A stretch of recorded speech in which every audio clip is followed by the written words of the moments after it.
Halo semuanya, perkenalkan nama saya Selvira Maya Biole dan kedua rekan saya ada Maria Elzana Wea dan Angel Seralda. Pada video kali ini kami akan memberikan contoh soal mengenai aset tak berwujud. Contoh soal yang pertama yaitu amortisasi hak paten. Adil mengeluarkan tunai untuk hak paten atas suatu penemuan baru pembuatan produk handphone sebesar 6 juta. Taksiran umur paten 15 tahun. Paten diperoleh pada tanggal 1 April 1995. Jawab, jurnal untuk mencatat perolehan hak paten adalah paten pada kas sebesar 6 juta. Selama 1995 yaitu 1 April sampai dengan 31 Desember selama 9 bulan, maka 9 per 180 dikali 6 juta sama dengan 300 ribu. Jurnal penyesuaian amortisasi paten pada 31 Desember 1995, beban amortisasi pada paten sebesar 300 ribu. Contoh soal yang kedua, amortisasi hak cipta. Pada tanggal 1 Januari 1995, Arnold memperoleh hak cipta atas lagu yang dikarangnya. Biaya-biaya yang dikeluarkan untuk penyusunan karangan, pendaftaran dan hak memperoleh hak cipta tersebut sebesar 9 juta. Menurut taksiran hasil penjualan karangan, taksiran umur hak cipta adalah 9 tahun. Jawab, untuk mencatat besarnya amortisasi per tahun, maka 9 juta per 9 sama dengan 1 juta. Maka jurnal untuk mencatat penyesuaian per 31 Desember 1995 adalah amortisasi hak cipta pada hak cipta sebesar 1 juta.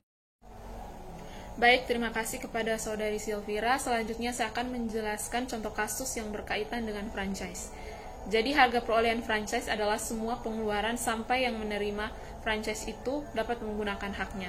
Contoh kasus di sini yaitu Mutiara memperoleh hak dari KFC memproduksi suatu produk makanan dan menjual kepada umum. Biaya yang dikeluarkan atas produk tersebut sebesar 15 juta sesuai dengan perjanjian hak mempergunakannya selama 10 tahun. Jurnal untuk mencatat hak franchise produk tersebut tanggal 1 Mei 1995, franchise pada kas sebesar 15 juta. Kemudian untuk mencatat beban amortisasi per tahun yaitu 15 juta dibagi 10 dikali 1 rupiah sama dengan 1.500.000. Kemudian untuk mencatat jurnal penyesuaian tanggal 31 Desember jika kontrak disepakati 1 Mei 1995 yaitu 1 Mei ke 31 Desember sama dengan 8 bulan. Jadi 8 dibagi 10 tahun dikali dengan 1.500.000. Hasilnya 1 juta. Jadi jurnal untuk mencatatnya yaitu amortisasi franchise pada franchise sebesar 1 juta. Kemudian contoh kasus yang berikutnya berkaitan dengan merek dagang. Contoh kasus itu tanggal 1 April 1995, Firman Halomon dan So memperoleh hak merek atas produk pabriknya dengan biaya sebesar 7.800.000. Harga perolehan tersebut diamortisasi selama 6 tahun.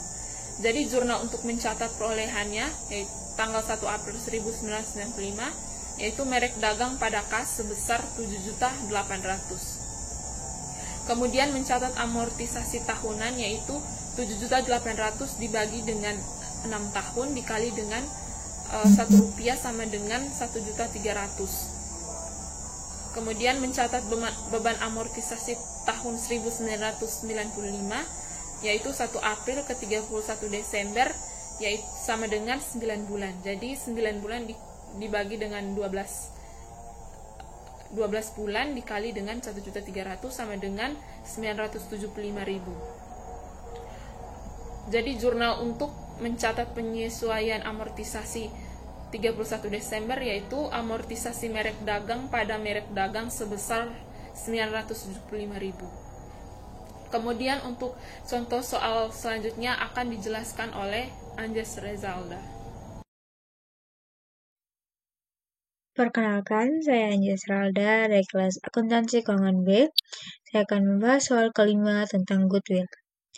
PT L'Oreal membeli PT Pundi dengan harga 15 miliar. Nilai wajar aktiva PT Pundi pada saat transaksi adalah 24 miliar dengan nilai seluruh utangnya 10 miliar. Maka nilai goodwill dihitung Harga beli PT Pundi 15 miliar, nilai wajar aktiva neto 24 miliar, nilai utang 10 miliar, total modal PT Pundi 14 miliar, nilai goodwill 1 miliar. Transaksi tersebut dicatat dengan jurnal macam-macam aktiva pada debit 24 miliar, goodwill pada debit 1 miliar, macam-macam utang pada kredit 10 miliar, kas pada kredit 15 miliar. Goodwill diamortisasikan selama umur ekonomisnya, misalkan diamortisasikan selama 20 tahun. Maka setiap tahun 1 miliar dibagi 20, sama dengan 50 juta. Jurnal penyesuaian setiap akhir periode akuntansi adalah beban amortisasi goodwill 50 juta pada debit, goodwill 50 juta pada kredit. Demikianlah beberapa hal yang bisa kami sampaikan. Sebelumnya kami mohon maaf sebesar-besarnya apabila ada kesalahan penyampaian. Terima kasih atas waktunya.